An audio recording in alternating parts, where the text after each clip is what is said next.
بطبيعه كل العاملين في مصر بيطالبوا باستقلال القضاء.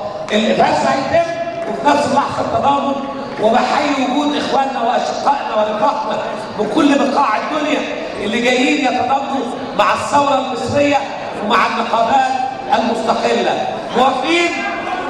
اللي موافق يرفع ايده. احنا نثق في المستشار الشامل، كلنا ثقه من اطهار القضاه، واحنا زي ما السلطه القضائيه معاكم من اجل حقوقكم، من اجل قانون الحريات النقابيه وتشريعات وتعديل تشريعات العمل وتغييرها، احنا مع السلطه القضائيه من اجل استقلالها. احنا ايد واحده.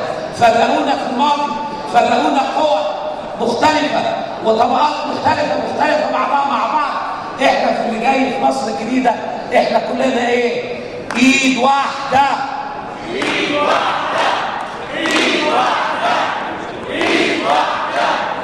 ايد واحده. سياده المستشار هيكوننا كلنا في عمليه الفرز والتضامن هيكون. واستاذنكم كل زملائنا يتجمعوا قدام نتدفى ببعض الدنيا برد.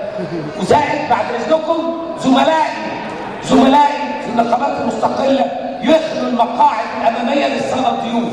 يا اهل الكرم، يا اهل العرب، زملائي من اعضاء الاتحاد يخلوا المقاعد الاماميه للساده الضيوف. اتفضلوا بس اقعدوا، مفيش وقوف، كلنا قاعدين.